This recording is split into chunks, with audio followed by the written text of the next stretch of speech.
How you doing? My name is Bruce, and I'm from Cleveland, Ohio. Born and raised here in Cleveland all my life. I'm here, sit down with my buddy, Jack, who you'll meet later on, and to talk about where we came from and where we at now. East side of Cleveland, Moore's Back projects, and I just want, to tell you or give you a little bit of my experience growing up in Cleveland in the 60s and the 70s as a young person. And my experience with racism and white and black situations and things of that nature. Went to school with some white people. It was white and black at the time, still a kind of mixed school. Went to school with them, but wasn't really friends with them. Never ended up with a white friend, anything of that nature. Like I said, it was in the 70s. We were still, at that time, I lived in the projects, which was 110th and Woodland. From 110th and Woodland on up to 130th Woodland, it was divided. 110th down in the projects, Moore's Black, down to 55th and Woodland, were predominantly black. You go from 110th on up to 130th, predominantly white. At that time, certain place in Cleveland, you just couldn't go. Murray Hills, certain parts of Broadway, lower part of Broadway, as a black man, you couldn't go there. I remember as a kid, always, I don't know if it was a summer thing for this event or what you want to call it, but almost 2-3 years at the beginning of my elementary years, we would get chased home by the white people that lived in the neighborhood up there by the school, chased home, ran over by cars, hit with bats and sticks and all kind of things. And before we leave the school, for some of my friends sometime, we were kids. We would have to try to map out our route of where we're gonna run, or which way we can run or get away, so we wouldn't get caught and get beat down and by the white folks that lived in that neighborhood. So also I remember time walking up the street, and I was maybe 7, 8. It used to be an ice cream store on the corner of 116th. And it was another friend of mine, I can't recall who was with me at the time. It was 2 white kids, 17, 16, teenagers, sitting on the ice cream steps. And as I walked past, one of them spit in my face. And then all I was 8 years old, 7 years old, couldn't do anything. Wipe my face and keep walking, and go to school and tell my teacher. I went to tell my teacher, Mr. Catledge. We went back to look for the kids, but they were already gone. But that's the kind of things I experienced coming up as a young kid, a young man in Cleveland, Ohio, in the Woodland area. But there was many areas in Cleveland, St. Clair, Broadway, certain parts of St. Clair that we just couldn't go. We just couldn't, we wasn't allowed. And so that is my experience. But then I went on through school, high school, junior high school. They did what they call in Cleveland, I'm sure you heard of it, busing. And they bus kids from the west side with predominantly white to the east side, and they bus kids from the east side, predominantly black, to the west side. I mean, I played with my white kids, my black friends, and they played with their black friends, and just the way it was. And it was like that all through, my young adolescent life. Never had a white friend. And then, and by the way, as I coming up, I knew about racism. I experienced it. I felt it.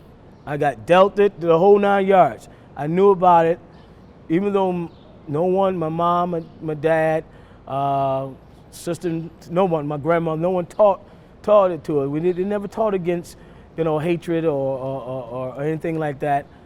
But I knew it was there. I knew it was there. What they say is not what you is taught a lot of times, is what you taught. So I taught a lot about racism and all that. I just caught it.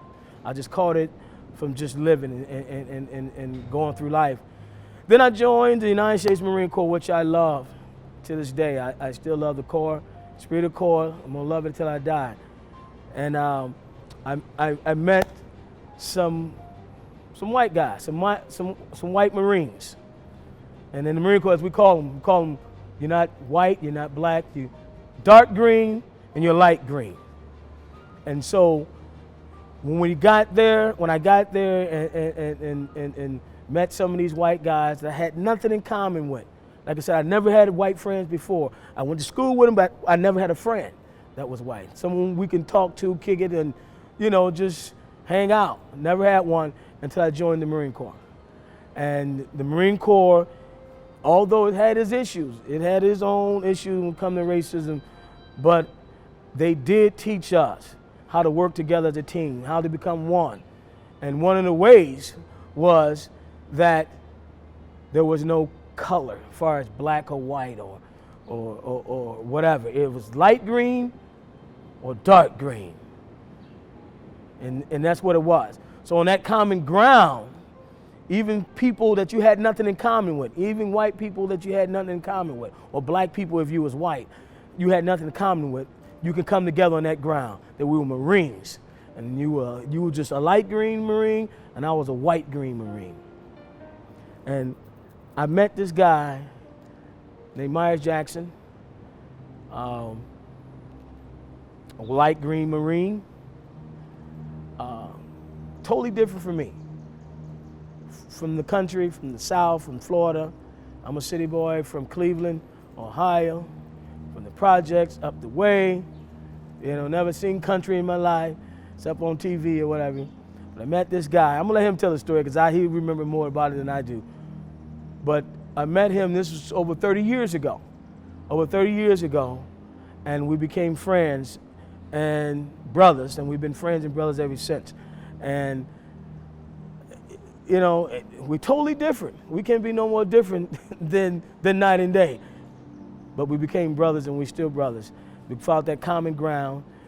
And the common ground, once we got past that he's a light green and I'm a dark green, we're Marines, the common ground that he's a good man, and he think I'm a good man. He's a good person, I'm a good person. We judge each other by the content of our character and our heart, and not so much by the color of our skin. We got big differences. I'm sure he's a Republican and I'm a Democrat. But, you know, our friendship, our love for each other, our camaraderie that we have, it overrides that. So, you know, even people in your family, you don't see eye to eye on everything with. Your blood people, you don't see eye to eye on everything with. You just got to find that common ground. And the common ground is we're all human beings. We all bleed blood, same red blood. Just, you know, just grew up in different places, different ideas, different thoughts, you know. And for me, I know my brother Jack, I'm a Christian. I believe in God, and what I believe and what the Bible says is love covers a multitude of sins. So what that tells me, we got to have forgiveness in our heart. A lot of forgiveness. And let me say this to you, because I know some brother somewhere going to be upset about what I'm doing, what I'm saying. You know, and we decided to make this tape not because of what happened with George Floyd, which is what kind of made us do this, but we decided to make this video 2-3 years ago, before any of this happened. We just wanted to make a video to show that a country boy from Florida and a city boy from Cleveland can come together as brothers and be friends, and despite of our differences and, you know, and our upbringings and our beliefs and all different things, we still can be friends. But this George Floyd thing just brought it to a point where we decided we need to do it now. And so I don't want you to get it twisted now, because this thing with George Floyd had me extremely, and still have me extremely upset. I'm angry, I'm hurt, I'm disappointed. and everything. Oh, everything you can think of that you can feel about what happened when I watched that video and I watched that man kill that other man, that white man kill that black man the way he did. Whatever feelings that come with that, anger, hurt, pain, years and years of anger and injustice and all that I feel right now as I'm sitting here. I feel it right now. But it has nothing to do with the love I have for my brother, Mayo Jackson. Had nothing to do with that. Because I know he's a good man, he's a good person, and I know that if it was him, he would have never did that to George Floyd. And so that's one of the reasons why, we decided sooner than later that it was time to make this video. I almost think God called, called this and made a decision, said this is the time to make this video. And we're making it, so that hopefully that it will help the country, help black folks, help white folks, help everybody, whatever it takes. My buddy asked me, about the rioting and looting and all that, and I told him I didn't give a ham fat. I didn't care. I was so angry, upset, I didn't care if they burned it to the ground. I didn't care. Not 1 minute did I care. I don't condone it. I don't promote it. I'm not going to advise it. I'm not going to do none of that. But I'm not sad about it. I'm not upset. I understand it. I understand why. I understand. I wouldn't do it. I wouldn't send my son to do it. But there's people people got different reasons and people for different purposes, and maybe that's their purpose. I don't know. I wouldn't do it, but I'm not upset about it. And I know I got some folks that I work with closely that work for this city. If they ever see this video, they may not like it, but it is what it is. Well, at the end of the day, we're hoping that something is said, something we're doing, something I say, something Jack's gonna say will help somebody, help some black person, help some white person, help the country. That's the objectives, that's what we're hoping for, and that's my only goal. That's our only goal. It's the first time I ever did something like this, but I'm so upset. I'm so upset about what happened to George Floyd. I felt like I need to do something.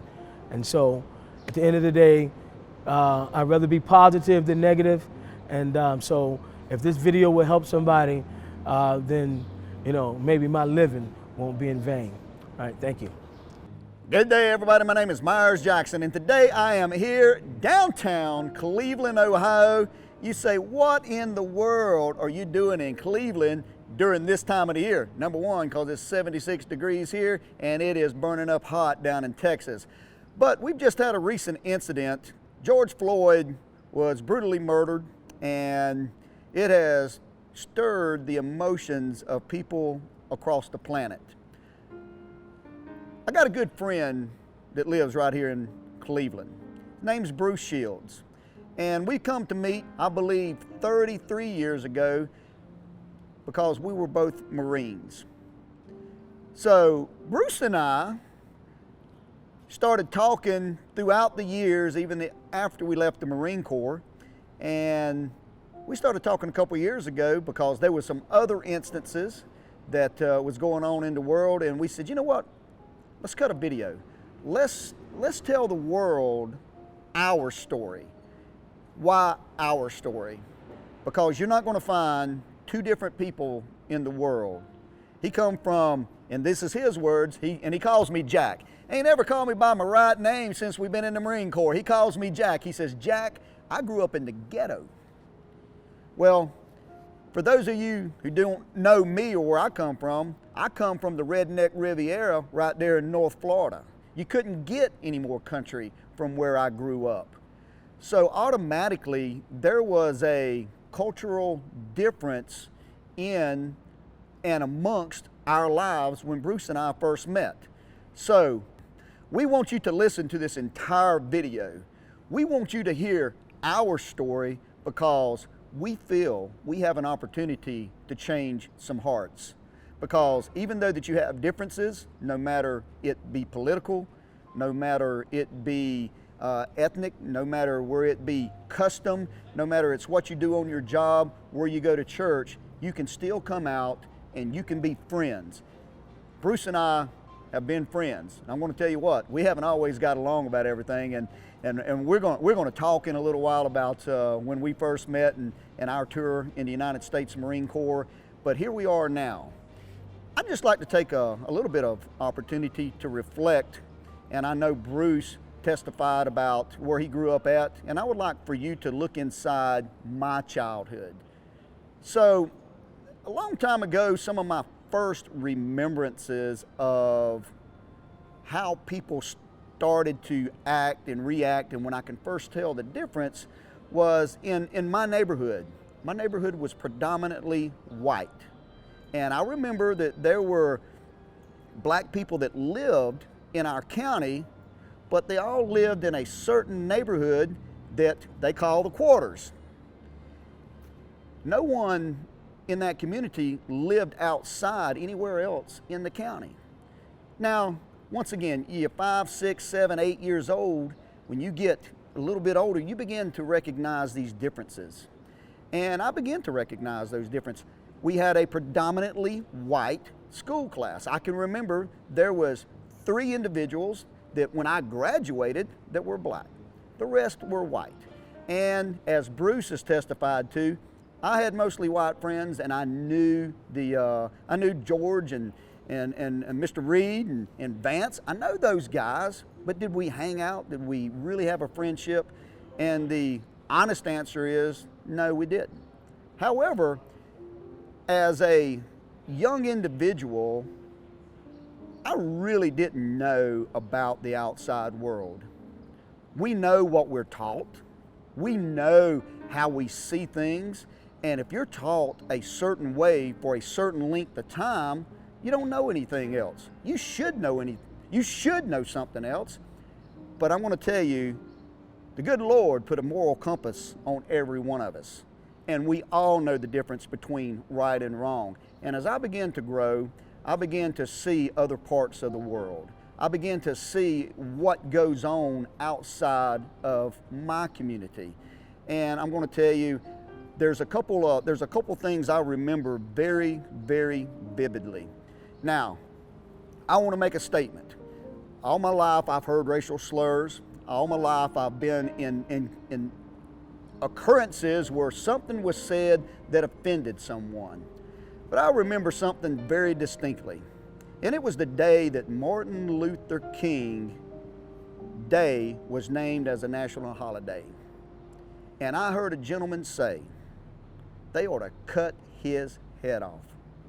I was old enough to understand and know that the man had been dead a number of years. Why would someone make that statement? I didn't know, but I did not feel right about it, and I knew it was wrong. So as I come up, other things began to develop that I knew that was wrong too. Is this how you're supposed to act around someone just because they're not the same color as you are? That they're not from the same community that you are? I didn't think so. In fact, I knew that it wasn't right. You know, I always come back to a proverb, and it's a well-known, the book of Proverbs, 24:10. It says, in the day of adversity, if thou shalt faint, thy strength is small. And I look at that because throughout my life, it's been adversity in many, many different aspects. Not only racial adversities, but adversities within my own life. And you have to handle the situation with the integrity that you operate with as a person. How do you really feel? What are you going to do? Do you really feel that this is the way that things ought to be? Should you talk to an individual just because you're not familiar with their background, or do you automatically judge? I'm going to go out of here on a limb and say a lot of times we automatically judge. I know that I have. It's not right, but we're all human, correct? So what do we do to correct the problem? I remember back in the early days, and I want to tell you a little bit about me, growing up in a community. Not always was people amongst adversity, or not always was people not looked upon favorably just because of skin color. A lot of it had to do with social class. And I'm just going to say, you know what, I grew up poor. And I remember, and this is a vivid image in my mind in the second grade, I remember looking down at my feet and what I was wearing. I was wearing what you call big high waters. The big high waters I had my belt so tight that your pants were bunched up around your waist, and then I had them high water pants, and I just felt like that I wasn't a part of some of the other class of people that was around. But I want to tell you what, in that minute of adversity, this is what it done for me. It made me want to dress well. And I do dress well. And when I got into the United States Marine Corps, I'm going to tell you what, Marines dress well, and they have pride in dressing well. Starched camis, man, we'd go out there to the bush. Bruce can tell you, we're out there camping in starched camis because Marines want to look good. Adversity causes some to break and others to break records. Throughout my high school years, yes, we had adversity, we had adverse times, and I want to bring it back together to where we are here now. I didn't experience the same experience as Bruce did living in the inner cities of Cleveland. My experiences was totally different than his because that's where I grew up. And people say, well, I'll go back to it again. Didn't you know better? We had to learn better. Then we had to take it upon ourselves to do better. Just because a person is of another skin color doesn't mean that, something's going to happen if you shake their hand, or something's going to happen if you're going to have a conversation with them. Now, a lot of people don't know this, but before I went in the United States Marine Corps, I went into the National Guard, which means, Bruce don't even know that, which means that I was a part of the Army. And I've been to 2 boot camps. My first boot camp, I went to Fort Dix, New Jersey. And this is another thing that I remember vividly. I remember the person. Now, we were a team of one. We were a unit of one. It didn't matter where you come from. It didn't matter what color you were. It didn't matter what nationality you were. You were a team of one, and you're fighting on the team called the United States of America. And I remember, we call it humping when you get out there and you put them black Cadillacs on, them black boots, and you're walking out there and you go about 10 miles and you say, where are we going? Well, we're going back now. Well, that's just what you do in the Army and the Marine Corps. So I remember a gentleman walking beside me, and he offered me some water. His name was Knight, PFC Knight, a black man. And I didn't give it a second thought to take him up on his offer of drinking that water. And you know what? It didn't kill me then, and it's not going to kill me now. My friendship with folks like Bruce Shields has helped me develop as a person so much more. Bruce and I met, and it was a clash. We're going to talk about this clash a little bit later on. But the differences in how he grew up and the differences of how I grew up, though initially created some adversity, we come to the point to where we came to the stage to be able to get along. And as we learn each other, and as we begin to know each other better, we begin to see that each one of us were good people. Bruce is a fine man. He's got a great heart. He has said the same about me. Therefore, we've become friends. And our friendship has endured for over 30 years. So the point that we want to bring home about this video, we want you to listen to this. And if Bruce and I can be friends, well, we're just I'm not going to call it an argument, but we were talking about the differences in our lives, but we can still shake hands, hug necks, be friends. Hopefully, somewhere, you'll be able to do that within your own self, and you can reach across the aisle. You can go across the street, maybe talk to that neighbor that you haven't talked to in years because you may think they're the boogeyman or whatever it is. Won't you try it out? Hope you have a great day. Continue to watch this video. Me and Bruce are going to go have a little bit of fun.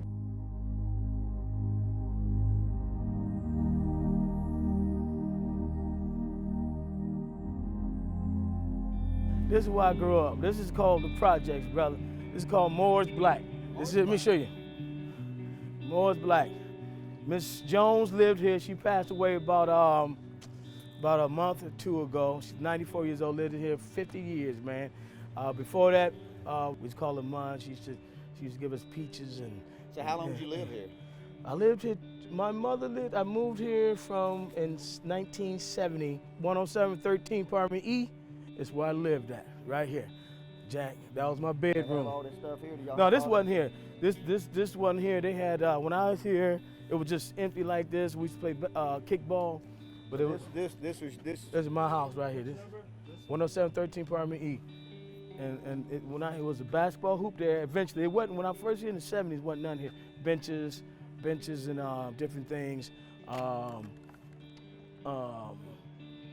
And then after years where they put it changes all the time. Basketball hoop, they had some monkey bars over here and some just playground stuff. They constantly change it, you know what I'm saying? So, but this is where I lived at, man, a long time. This is where I grew up. This is why. Front door or the back door? This is the back door.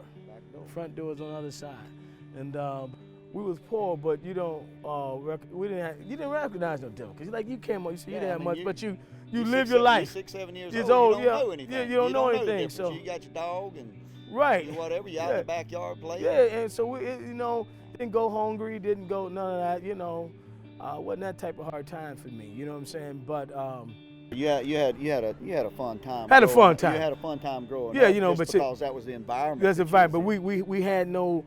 No vacation. We didn't think about vacation, and we didn't have the privileges or the should I say not privileges, but we didn't have the you didn't get to go to Disney. It wasn't a family planned vacation to go to Disney World. I forgot the term I used the first time, but we didn't have the all the stuff that my son had. All the amenities. The amenities of life. My son, he don't know what it.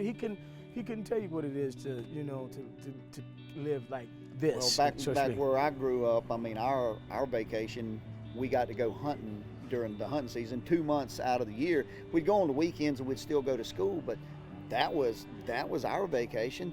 So, I didn't know anything about leaving and going anywhere in the world until I get it. Until I was 18 years old. Until we joined the Marine Corps. We joined the Marine Corps, and we done found out that there's a different way of life. Right. There's something other out there that's different. Right.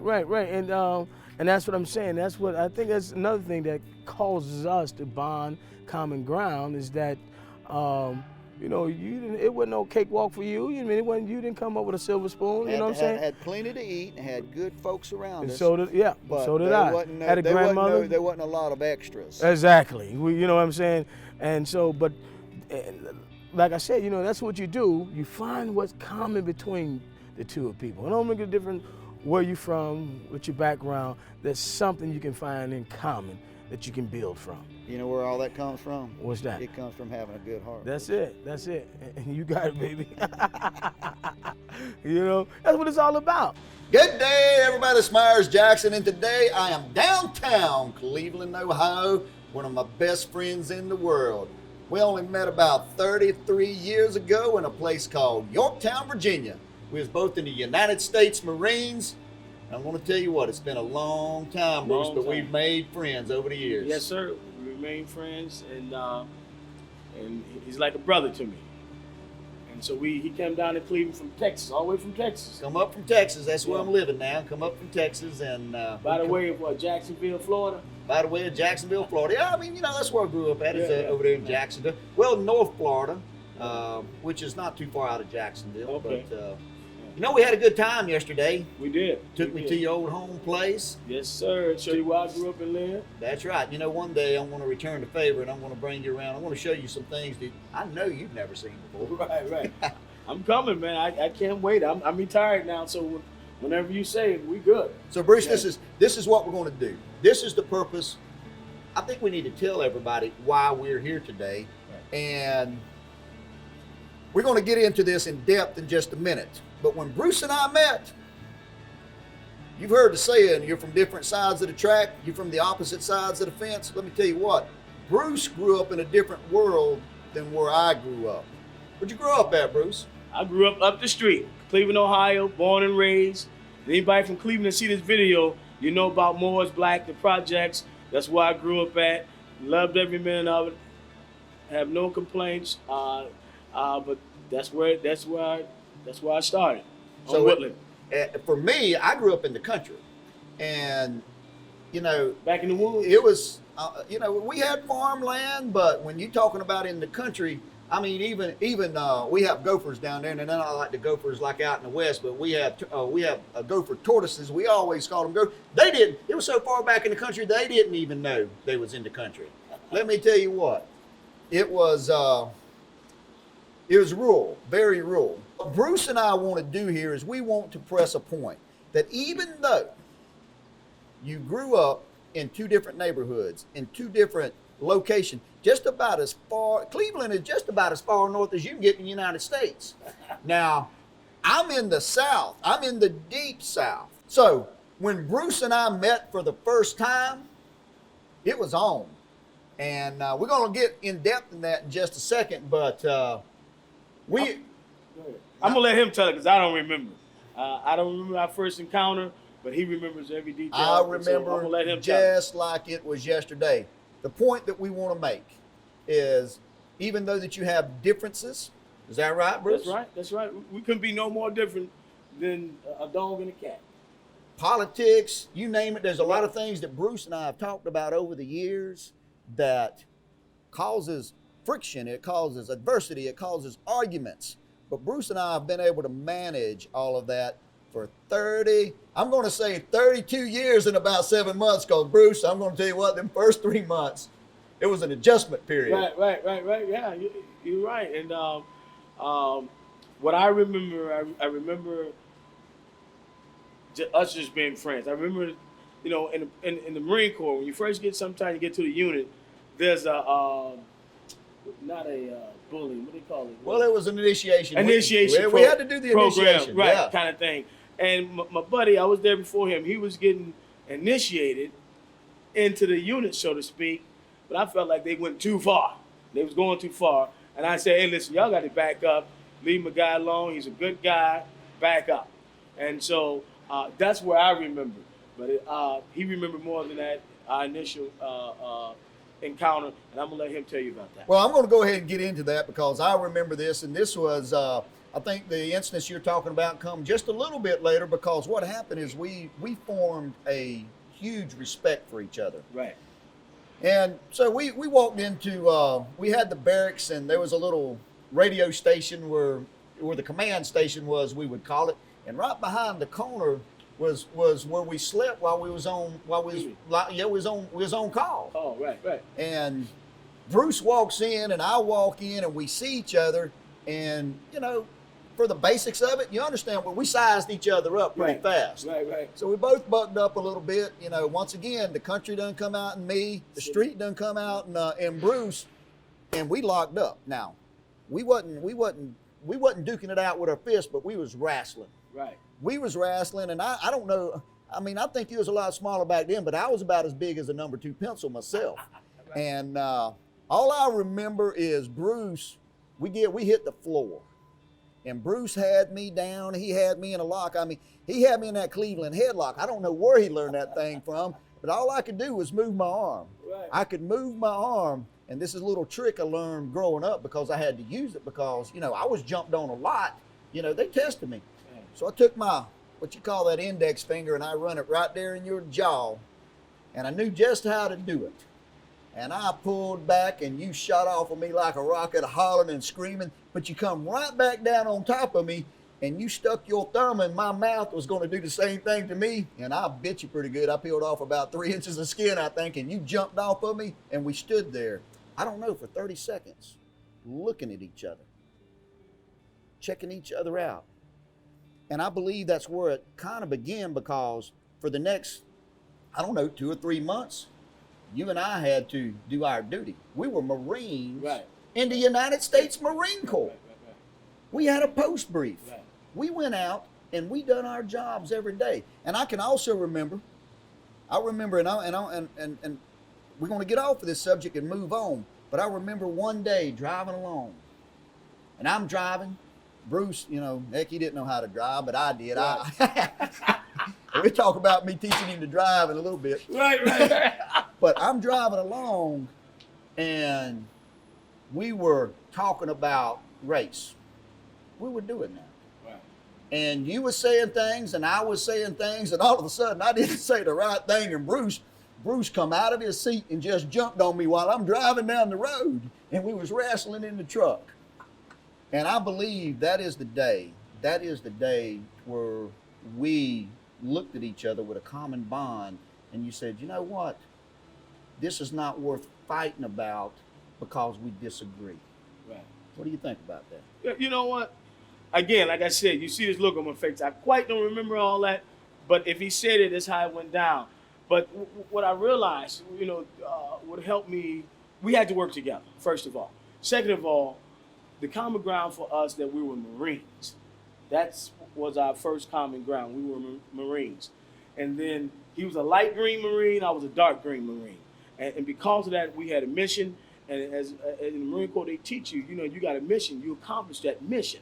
So our first thing was to do was accomplish the mission that we was assigned to. Then through that mission, through that process, we became friends. And we found other things that was common to us.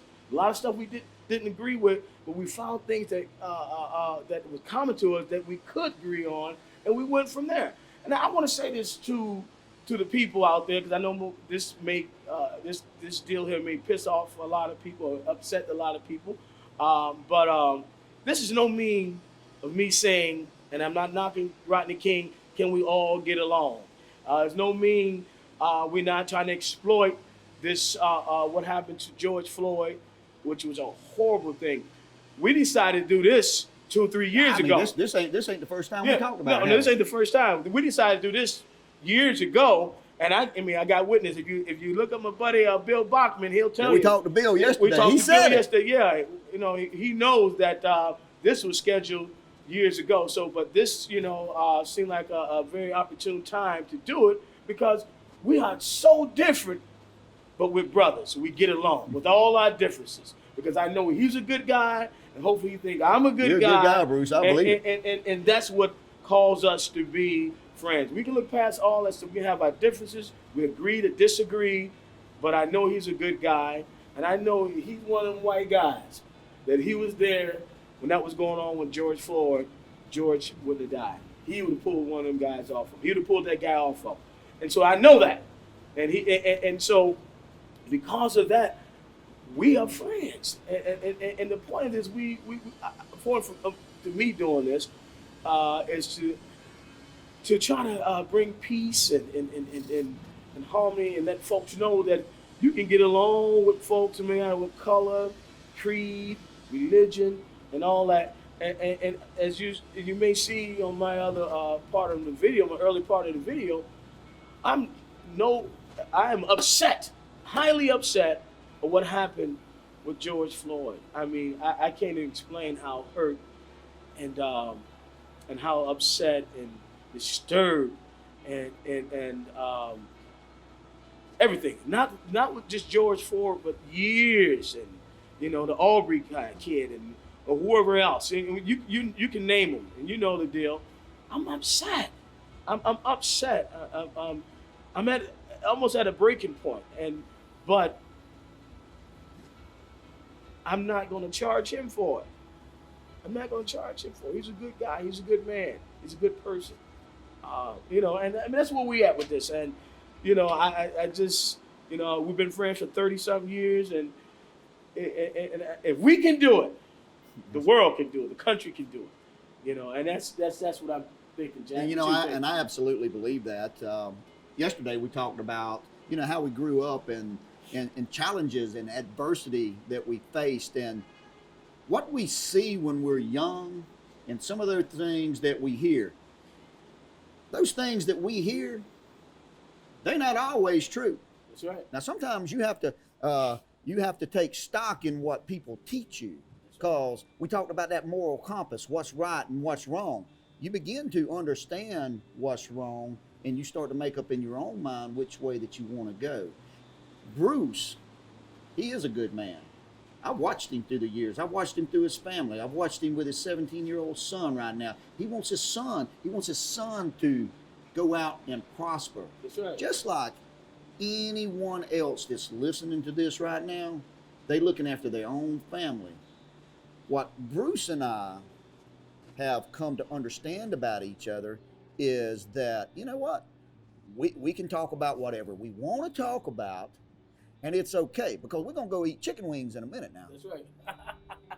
That's just the way it is. That's the way it is. And if more people would just sit back and just take 5 seconds and think about what they're gonna say next, look into the person that is across the street from them. That's right. Look at them and think about, you know what? They got a family too. He's a man like me. He's a human being like me. Don't let me lose my Marine Corps. That's pen. right. Yeah. So Bruce, you got out of the Marine Corps, and what did you do? Got out the Marine Corps just to just give you a little bit more background about me, and he'll tell you about him a little later. Got out the Marine Corps through the grace of God. I had 2 weeks out of the Marine Corps. I was in corrections. I became a correction officer. That's tough.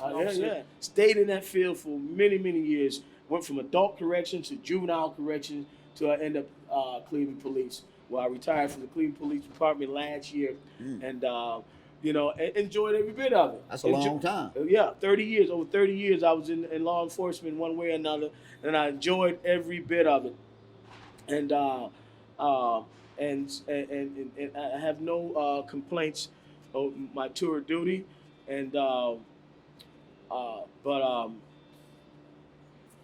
I started going law enforcement right after I got out. Yeah. A good friend of mine, Greg Easton, he may listen to this, but he and I both signed up to be an officer with the Game and Freshwater Fish Commission. We tried it out, and they only hired 14 people that year. There's 2,500 applicants. Greg and I both made it in the top 25, but they only hired 14 people. Right. Okay, so I had to get out and get to work. Now Greg come back and he finally got a job with them. But I went into construction. Okay. That's what I did. You did construction. Yeah, I went into construction. I got a roofing license. I was a roofing contractor, and then I got involved in real estate around the late 90s. And in the late 90s, I heard this guy doing what is referred to in my world as a chant. 35 and a 40, 45 and a 50, $50,000 now, $60,000 now, $70,000 bit on 80,000 bit on 90 and 100,000. And I'm like, what in the world are you doing? Right. He says, well, I'm an auctioneer. I'd heard a little bit about Auctioneer, never been to an auction. Right. But that interested me, and I learned how to do auctions selling real estate. And there's been a few times that I'd tell Bruce I'm on my way from all the way upstate New York, and I'm coming from Syracuse right down Highway 90. And we'll hook up. And we stopped at coffee shop, whatever, spent a few minutes together, whatever. Yeah. Sold one of my biggest projects ever right down here in Chesterland. Right down the street from Bruce, where I live, yeah. Wife took me out to supper. We went out, went to the J. Alexander's. That's right.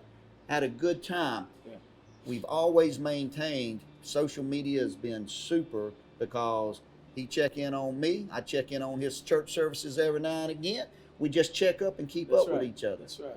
So, here I am, my auction career. Now, Bruce retired. He got plenty of money to do whatever he wants to do, but my auction career is still alive and well. That's right. And I work a lot with the veterans now. because my friends like Bruce and all the veterans out there, you know what? They deserve a place in this country, well-deserved place. A lot of them need help. Absolutely, and I support that 100%. Um, Whatever you can do for our veterans, I support. We need to get behind that and all that. But again, we're here to let the world know, let America know that although you may have great differences, you can be friends, and you can't be friends with everybody. You know what I'm saying? I got cousins I'm not friends with. You know what I'm Family saying? we ain't friends with, right? You can't be friends. I'm not saying because somebody's white or black, you're going to automatically be friends with them. I'm just saying that, hey, if it click, chemistry is there, y'all, you can be friends no matter where you're from, what your background. It don't make a difference. You can find that common ground, find that recognize that person is a good person. He's a good man. She's a good woman. And that's all that counts. That's right. That's all that counts. You know what I'm saying? And so we recognized a long time ago. What got me with this brother here, man, he had an old pickup truck, a stick shift. And he tried to teach me, he would take me and try to teach me how to drive. And we going way back now. Yeah. We were kids. I mean, 18, 19, 20 years old. And he would teach me how to drive, try to teach me how to drive, and it just too many moving parts for me. I couldn't get it, but he took the time, took the effort. I mean, I could have stripped his. They say you can strip all your gears. You know what I mean. But he took the time, and to try to teach me how to drive and put that effort in. When he did that, man, and we kind of formed that bond during that time, and it just let me realize, oh, this is a good guy. This is a good dude. You know what I'm saying? Well, this is what I truly believe about people. You got good people, really, really good people everywhere you go. Absolutely. And amongst all of that, it's very easy to get caught up in adverse terminology, we will call it. Right. It's easy to cast a slur at someone. Right. It's easy to pick on somebody. Right. But that's when we have to, sometimes just step back, because I really and truly believe this. And I've been a lot of places. I've been a lot of places around the world. I've been to Central America. I've been to Thailand. I've been to so many places where I see the true goodness of people. Right. Didn't matter where I come from. Didn't matter what I was doing. Right. That person looked at me like I was an individual, and I remember them wanting to help me. Right. And if we look at humanity, that's it. In that same context, Bruce, that's where we can all be better. Absolutely. There's something you said yesterday, and that struck me, and that I think that we need to even bring out more. He made a statement that it has to do with your morality and all that, and the fact that you may be taught certain things when you're a kid, that moral compass, that you may be taught certain things when you're a kid, but when you become an adult and learn right from wrong, you have the right, the sense to know the way you're treating somebody, the way someone is, being treated or talked about is not right. And it's your individual and personal job to change that in yourself. You understand what I'm saying? That's exactly. And so that's when he said that to me, I was like, hey, that's it right there. We all come up with our own biases, implicit biases, and a biases period. We all have those coming up. I don't care, black, white, we all have them. It's just recognizing them, recognize that you have them, and not allow your biases that you came up with, or these thoughts and things you was taught when you came up with, to affect how you treat other people that's not like you. And if you got some ways that's not right, then to try to change them. That's on both parts, on each side and all that. And I don't know how Jack gonna feel about this, but I'm gonna say it anyway, because he's my friend. I think he'll handle it. But I'm not saying that racism is equally balanced between black and white. That's not what I'm saying, because I don't think it is. But what I'm saying, it's going to take everybody's effort, black, white, whatever color, right. to pull right. this thing together, to support what's right. Preach it, brother. And that's why Jack is here, because he feels the same way, that he wants to support what's right. You know what I'm saying? What's right. And it's going to take all of us. It's going to take all of us to make this thing happen, to get it right. You've probably heard this, because I've heard this. You went into the military, and the military changed you. I've heard that from a lot of people, but I'm going to go ahead and testify to this right here. The military, the United States Marine Corps, going into the National Guard and then into the Marine Corps, help amplify the person who I am. Right. I started to change early in my life when I recognized the differences in that right and wrong equation. Right. Because I knew that, people say things and, why they say that? Does that mean anything? What does it really mean? What are you trying to do to this person? I didn't want to live my life in a box. When I went into the Marine Corps amplified that. It taught me that, here is a person that he took me to his home place yesterday. I'd never been there before, but I knew that you were a different person maybe than I was from the physical side. Yeah. You know what I'm saying? You lived in another place. You just come from different worlds. But your heart, your heart balanced out to where my heart was. Yeah. Because we both have good hearts, and we knew that. Yeah. So by being in the military, it helped me experience that. And from what you say, I believe when you tell me you experienced that, it's who we want to be as a person. Exactly. Now, you preach a little bit, I know that. A little bit every now and Preach then. a little bit every now and again. And I just found out you preached a little bit yourself. I've done a little bit myself. Now, we both know that a person can change. Absolutely. That's what the gospel is all about. If you want to tell the truth. That's right. That's what it's all about, change. Going from the old man to the new man.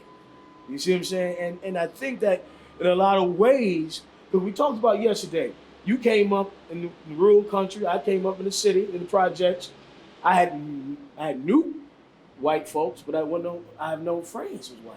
Same thing with you. But we came together in the Marine Corps and we became friends. And we still friends to this day. You see what I'm saying? Worlds apart, but we became friends because part of our new man. You see what I'm saying? We came one way, we left another way. You see what I'm saying? It was part of our new man recognizing not the color of our skin, but the character of our hearts. You know what I'm saying? And that's what made the difference. You know what I'm saying? And that's why we're sitting here today. Because we want somebody, we're gonna look directly at somebody sitting there. And maybe our friendship can cause somebody else to be friends. Right. Maybe our friendship can be a, what's the word? Come on, tell me something other. Our friendship can help. Can be an example, a catalyst. The catalyst, that's exactly the words that I'm looking for. Because right here, you and I are talking and we helping each other, then there ain't no reason in the world. Right. Somebody else can't do the same thing. That's right. That's right. If you try, it just, you said something yesterday, you said reach across the table. Go say hi to your neighbors that don't look like you. You see what I'm saying? That's right. Get to know somebody. Get rid of all these things you may have learned as a child and really get to, I'm not telling you to come, if you're not from Skid Row, I'm not telling you to go down on Skid Row and get to know somebody. Don't hang out by yourself. You might get to know somebody, but it'll be on some different terms. Exactly. I'm telling you, get somebody to know somebody that's like you. You know what I'm saying? Also, what Bruce and I was talking about, he mentioned a word. It's what I call my grandmother, Meemaw. Meemaw. And he wanted to know who that was, and that was my grandmother because I was raised with my grandparents. And it was I never did know my dad. And we was talking about some scripture, and I said a piece of scripture. You can't enter into the gates of heaven unless you know thine own father. Something to that effect. Right. And I was always scared as a little boy. I ain't going to heaven because I don't know my dad. And that's it. That had a serious effect on my life. Oh yeah. Because everybody I run into, boy, who's your daddy? Well, you know, I live with my granddaddy out here, and I live with my grandparents and all this other kind of stuff. So, you know, some things in life, I talked about that adversity yesterday. Yeah. That adversity comes upon you. So I'm talking to my producer one day, Greg. Greg was he was just a realist. Right. And I asked him, I said, Greg, you know, this Texas flipping move is going to be over with one day. I said, what am I going to do next? And he says, you know what? He says, you need to go into public speaking or motivational speaking. Right. You know, to be a speaker because you have a story. And he said, and I was talking to him, and he says, tell me a little bit about your story. And I said, well, you know, growing up without a dad, you know, my mom wasn't around that much. Every once in a while she'd come around, and I always wanted to know who my dad was. And he said, wait a minute, do you really want to know? And I said, yeah, I want to know. I said, everybody wants to know. I want to know. He says, do you really want to know? I said, yeah, I done told you that 2 times, dude. I want to know. Yeah. He says, what if your granddaddy's your daddy? Right. I turned around and I started moving into. I was thinking the same thing. He says, what if your mom was raped? Now this is a serious deal that we're talking about here. And I said, now wait a minute. I said, you know what? I know you pretty good. If you'd asked me that a few years ago, I'd have brushed you in your teeth for you right now. Right, That's where we at. Right. He says, you asked me, did you want to know the truth? Right. Now I ain't saying all of that happened because I really don't know. Yeah. What I really think is, you know, my mom, she came from that same old, you know, dirt country road that she went to the, you know, city life, and that's okay. And she found her own way. But you know what I'm glad she didn't do? She didn't abortion. Bingo. She didn't press that abortion button. That's right. Because if she had, me and you wouldn't be sitting here talking today. So look, I'm glad of that.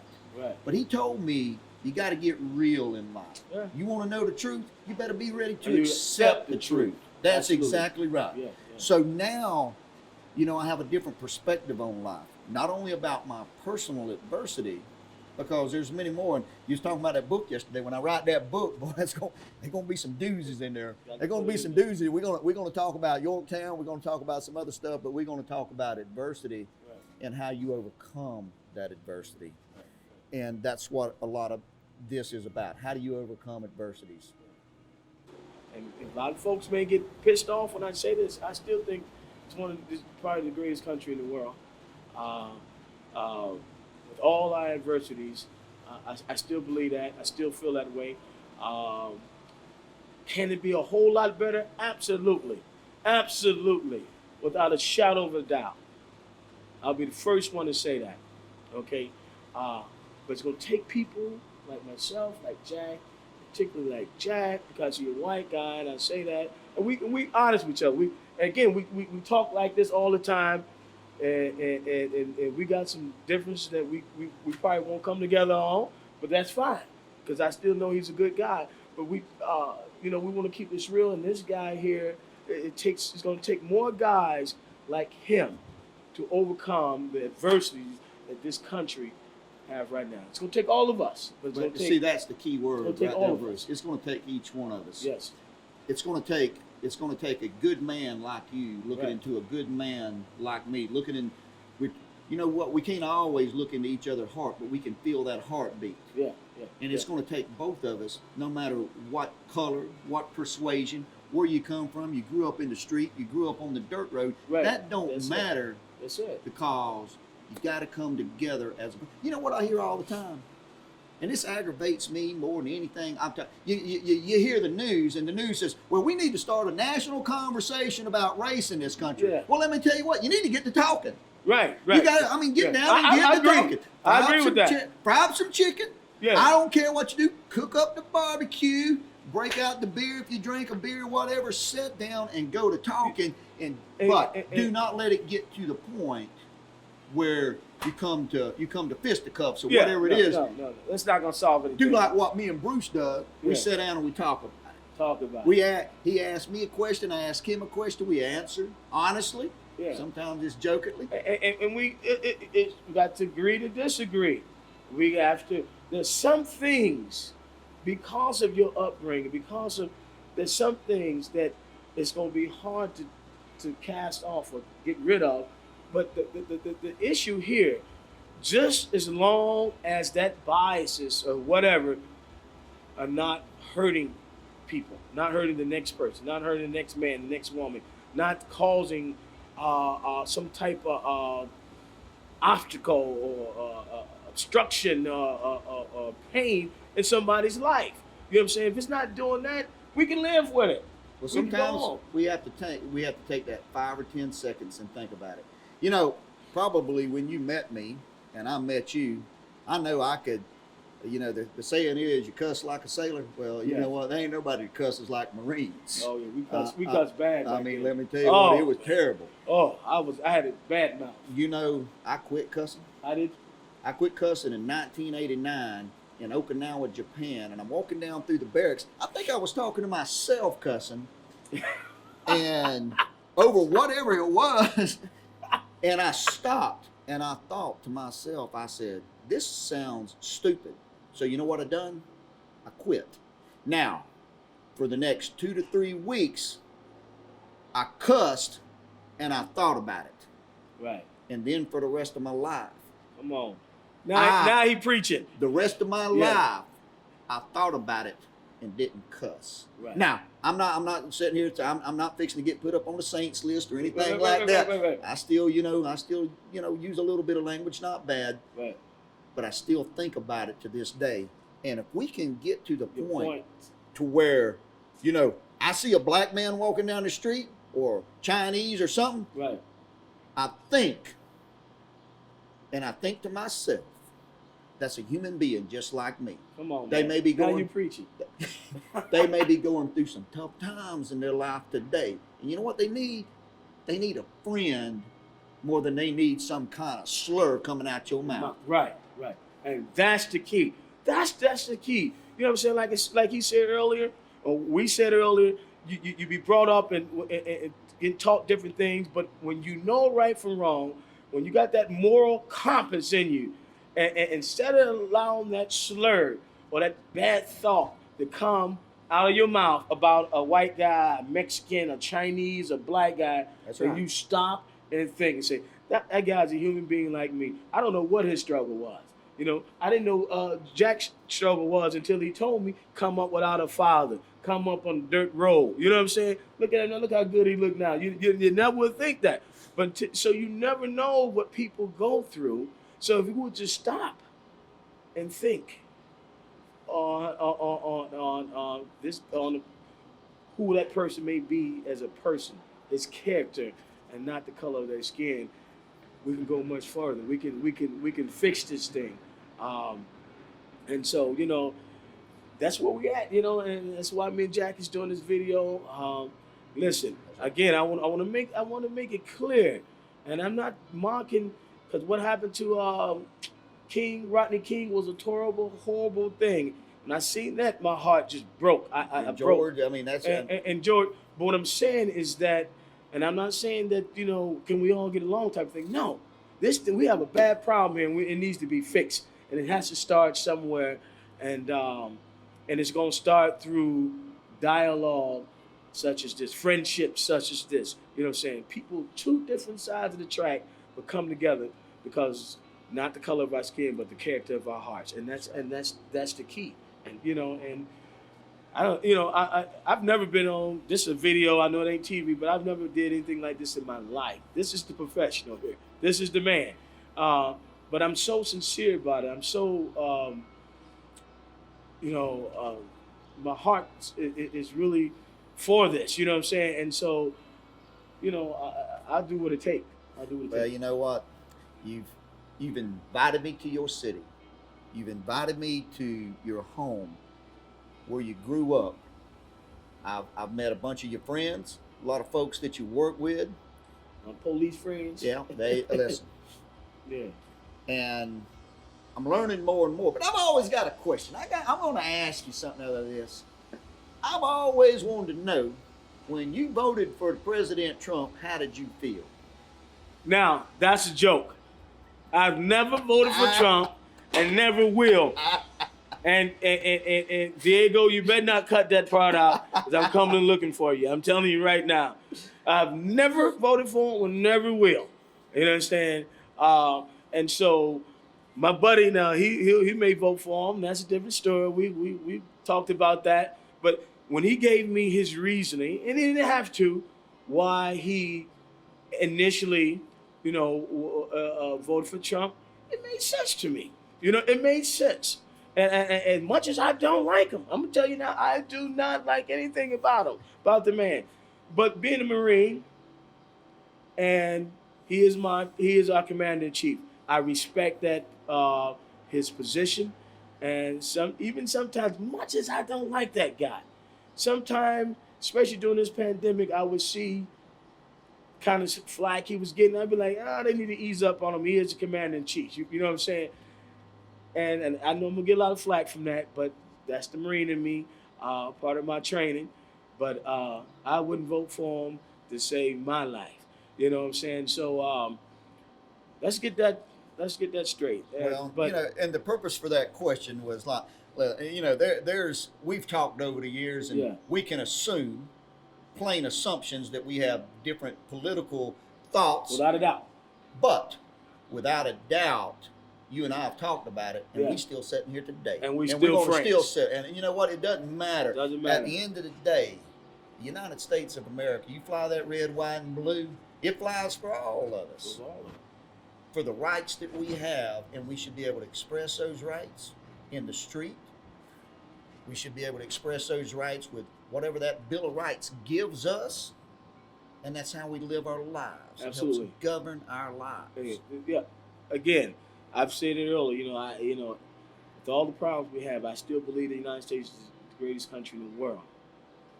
But at this time, it's not great for all of us. It's not. It's just not.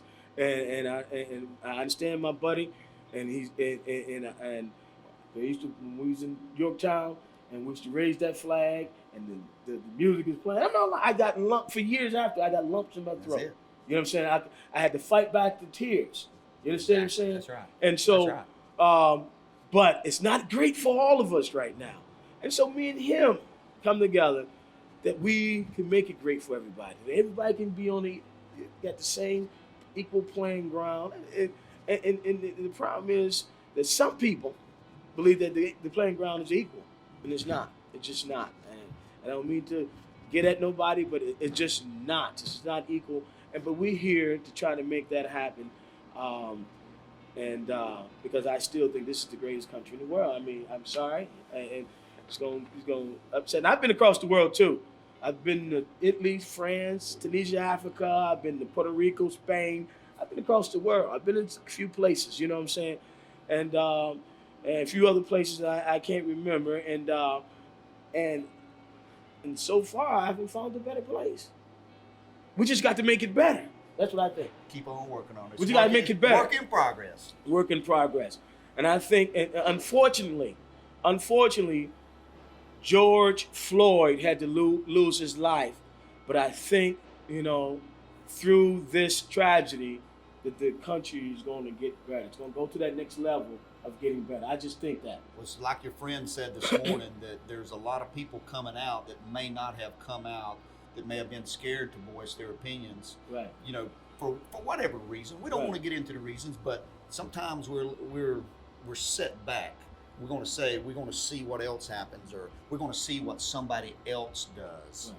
Right. And hopefully, when they watch the last second of this video, we want anyone that may be a little timid or a little reserved. Come on and say. That leads me to a question. Wait, what kind of question you got? It leads me to a question. This was my concern for my friend. And I asked my friend, I said, how, and this is a question for you, how would this video and some of your followers, because he's been on TV, DIY, what's the name of the thing? Texas Flip and Move. Got followers all over the world. Texas Flip and Move. He got followers all over the world. So my concern with him was, how will this affect your brand? You speaking up against the injustice of George Floyd and all the injustice that we've had through the years, and you speaking up against that, how will this affects your brand? That's the question for you. How will this affect you? Are you concerned that it will affect your brand? I believe that a man's brand is right here in his heart. And if you're doing the right things, and you're speaking up for the right things, there's no injustice in that. Right. There's no wrong in that. Right. And if, you know what, Bruce, if someone wants to hold it against me because I'm a friend with a black man from Cleveland, I don't know what to tell them. You know, that's their heart. That's their problem. Yeah. That's their heart. That's their department. Yeah. But, you know, am I worried about what somebody's going to say? Well, listen, there's folks that don't like me right now. Okay, that's just the way life is. Yeah. And once you get past that, to understand that there is a greater good out there. Yeah. You know what? There may be 4 people watch this video. Right. But I'm thinking there's going to be more like 4, 5, 40, 50,000 watch this video. Maybe not. I hope so. Right. Because, you know, this hat, that big gavel, you know, that is part of my brand. Right. And that's what I do as business. I'm an auctioneer. I want to work for folks. But I want to tell you what. I've worked for a lot of folks, a lot of different persuasions. And I have been treated good by all people. Yeah. Most people, business-wise, I mean, we haven't had that tumultuous. Every once in a while, there's a discrepancy in the contract, right, or misunderstanding. Right. But I worked for a lady. She was from Virginia, and I want to tell you what, me and that lady had just as good a time as anybody. I was helping her clean out her storage. She'll watch this, and she'll know who I'm talking about. A black lady. Black lady from Virginia. Come all the way to Texas and wanted me to do this. And I done it for her. And I was happy. And I was proud. That's what I want my brand to be. Right. When people say, right, who are you, America's Auctioneer? Let me tell you what, I'm here for America. That's right. I ain't here for a certain group. Come on. I ain't here for a certain people. You know, so I operate a 501c3 for veterans. And in that, and being an auctioneer, I go in front of a lot of crowds that are conservative leaning. But I will go just as quick to a crowd that may be more liberal leaning. Right. Case in point, I had this gentleman call me one day named Cecil Shaw. I say, I said, no. He said, you ever watch the movie about the Ray Charles? Mm-hmm. He said, you ever watch that movie about Ray Charles? Right. And what was the guy in there? Jamie Foxx. Jamie Foxx he was playing Ray Charles, and he said, did you see that part about when he said, who you want to sing like? I said, no, I remember seeing the movie, but I don't remember that part. He said, I want to sing just like Cecil Shaw. Cecil lived right down in Houston. Right. And you know what? I can tell, and I don't know, just what I see, that he backs a lot of minority people running for different. Yeah. And he asked me, Bruce, he said, will you come down here and help me do a fundraiser? I said, yes, sir. That's right. Just that quick. That's right. And that's the way I feel about the veterans. The veterans, it doesn't matter what color you are. That's it right. Doesn't matter what political persuasion that you are. From. It doesn't matter where you from. Right. It doesn't matter what you eat or didn't eat. Because I'm going to tell you what, there's a lot of these folks that come from worse places than you and I do. Oh, yeah. Oh, yeah. And so it don't matter about all that. They veterans, all of that put together. That's why I'm America's Auctioneer. That's right. That's right. So my brand, you asked me about my brand. My brand is to help people. And I want to make people smile. That's good. And that's what time it is, and that's why we're friends today. Because I know your heart. And that's the thing about it. But I was concerned about that because I'm his friend. And he's a white guy. I want to keep pressing that because that's why we're here. And we and we keep on pressing this. We come from such different lifestyles and upbringing, but we're able to come together because the kind of guy he is, and hopefully he feels the kind of guy that I am, and we're able to make this thing work. And we want the world, or if not, the country, but the world to know that it can be done. It can't. It can be done. Just people. You got to elevate yourself, elevate your conscience, elevate your mind, and so some of us get a heart and realize that we're all human beings. We all were made by the Creator, and that we all have the same opportunities and treatments and all the other kind of stuff that everybody has. If you fall on your face, you fall on your face. If you rise yourself up, you raise yourself up. Don't make a difference who you are, what color, and all that kind of stuff. So that's why we're here. And I don't know, Bruce, what you say? thank you for inviting me to your town, but more importantly, thank you for your friendship for 33 years. Absolutely, same here, man. I appreciate it, man. Listen, when I've been telling people about you and our friendship for many years now, man, and I appreciate your friendship, and I hope that we can be example to this country. You know what I'm saying? And that's where we at.